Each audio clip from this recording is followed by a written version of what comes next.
All right, welcome back, students. This is Mr. Skaz coming at you with another history lesson. So today, you see on the screen, you need to have your pencil, a highlighter, composition book, and your Ottoman Empire note sheet. So these things, this thing, and this thing. So that's what you need today. Go ahead, highlight standard 719 in the front of your composition book. That's what we're going to be talking about here for the next few minutes. Looking at 719 to explain the importance of Mehmed pronunciations, Mehmed II the Conqueror, the fall of Constantinople, and the establishment of the Ottoman Empire. That's what we're going to be checking out for the next few minutes. And as we go ahead and get started, we're going to talk about everybody's favorite thing. Well, maybe not your favorite, but I think it's pretty cool. Going to be looking at the Ottomans today. Really fascinating empire that was around for a couple hundred years. Very influential, very powerful. So let's touch on them now. We all love Ottomans. Okay, maybe not this type of Ottoman, though I do love me a cushy thing I could throw my feet on and then put a blanket inside. Pretty cool thing to have, an Ottoman. But no, this is more of the Ottomans we're going to be talking about. So let's check them out. The Ottoman Empire. So first up, who were they? So the Ottomans, this is going to start your notes. The Ottomans were Turkish. Their capital was Istanbul, formerly Constantinople. You should recognize that name. They were Muslim in religion. And they roughly had the largest empire. Mr. Rubio, leave me alone. Hey. Filming right now. So, sorry, Mr. Rubio is interrupting our lesson.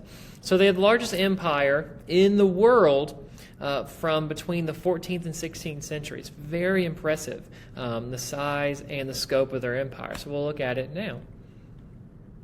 So as you see, this would be the Ottoman Empire, and they actually touched 3 different continents. We have up into Europe, Africa, and Asia. And this is going to be their main strength, was their size and their location. So roughly looking, as we talked about the Byzantine Empire and the Roman Empire, really kind of still fitting in that same general area around the Mediterranean, but they are going to stretch over into Asia a good bit. And their capital, centralized right there in the smack dab center of it, is going to be the city of Istanbul, or formerly Constantinople of the Byzantine Empire. So their strengths. The strengths of the Ottomans was they had control of trade.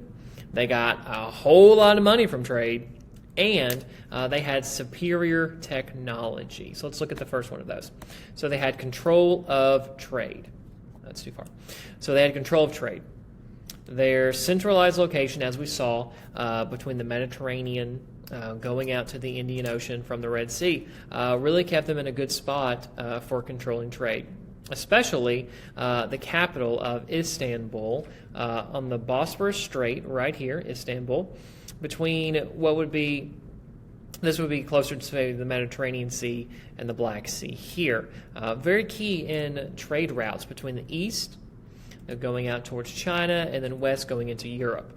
And they controlled the waterways coming in there. And the Bosphorus Strait right here is just an example of one of those waterways. So they had control of trade, which made them very powerful.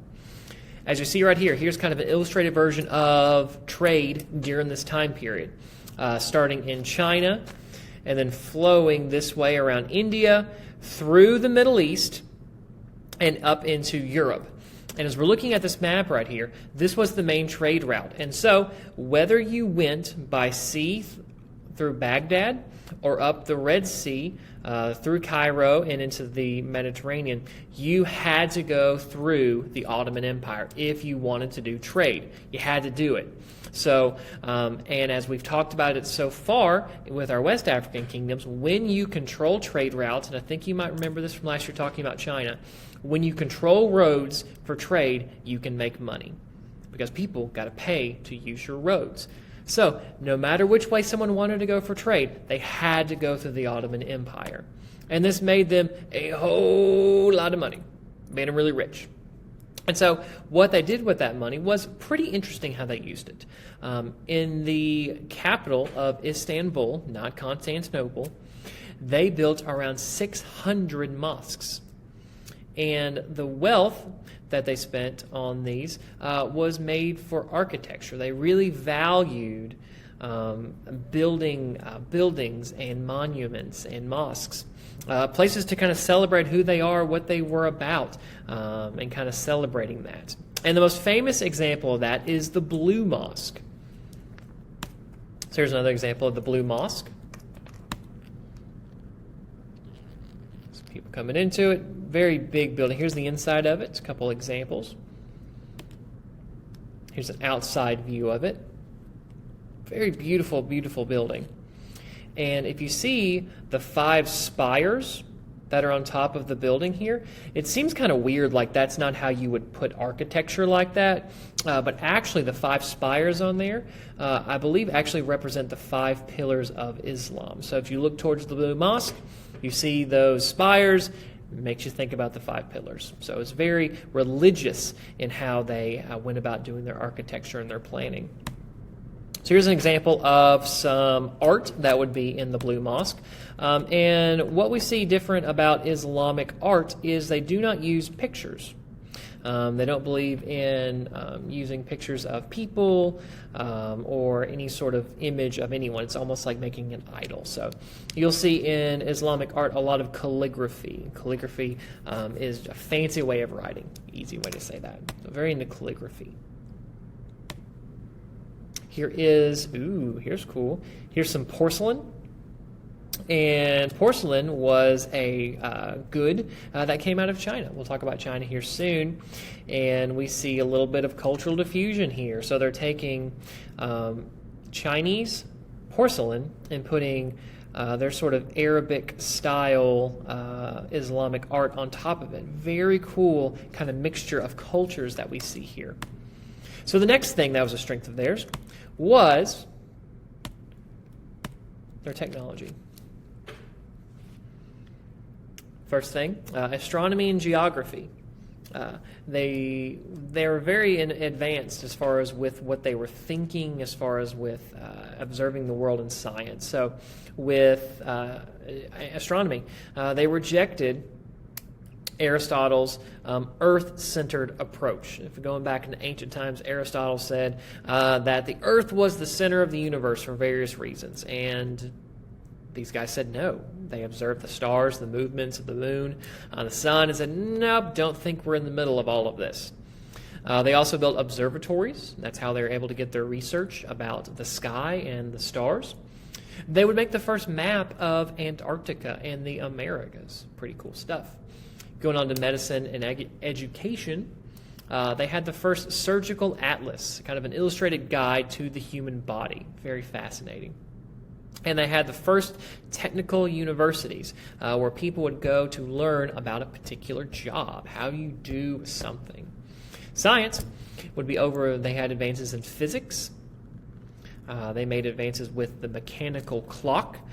We will talk about how the clock will come from the east, and as it gets to them, they just make it better.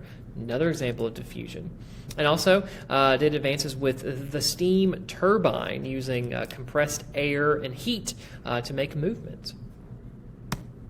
So this empire doesn't last forever.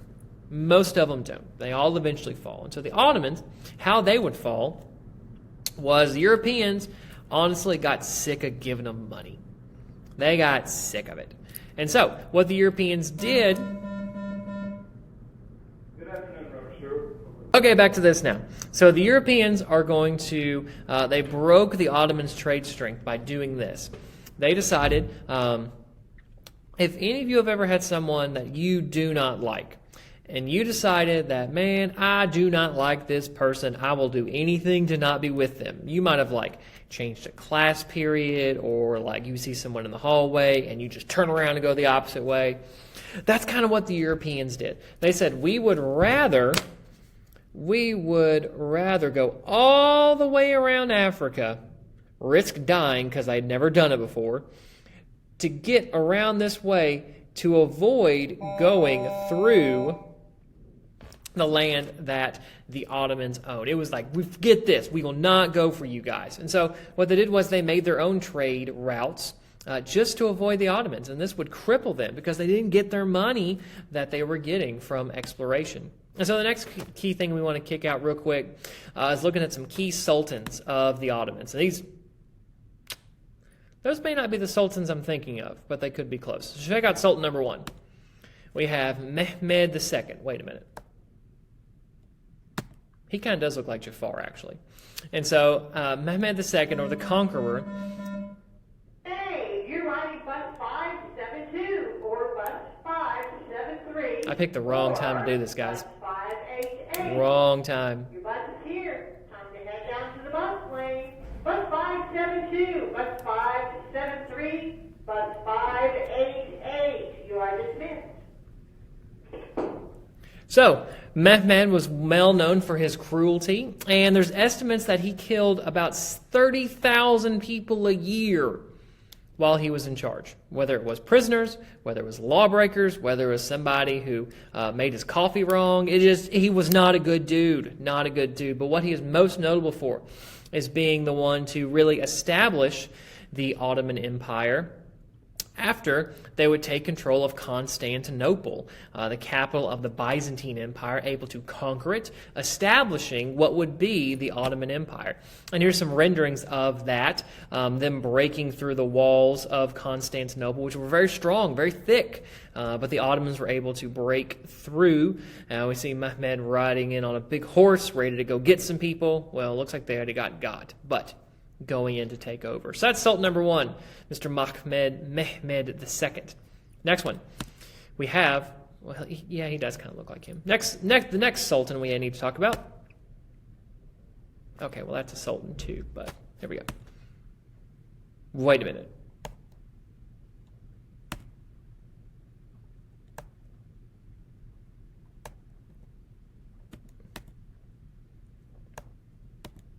I think I know where Disney gets all their ideas. So this is Suleiman the Magnificent. He was an intelligent ruler who studied many different subjects, including architecture and geography. You can kind of compare him a little bit to Justinian because he was very intelligent when it came to law and business. And so he is given the name many times the lawgiver because he reformed many of the empire's laws to make them better for people. Once again, similar to the idea of Justinian and taking care of people better. That's Suleiman the Magnificent, or Jasmine's dad, maybe if you want to think about him like that. So that is the Ottoman Empire. If you are riding home in a car today, you may be dismissed. All car riders are now dismissed. Remember, 7th and 8th graders to the front, 6th graders and siblings to the back. Car riders.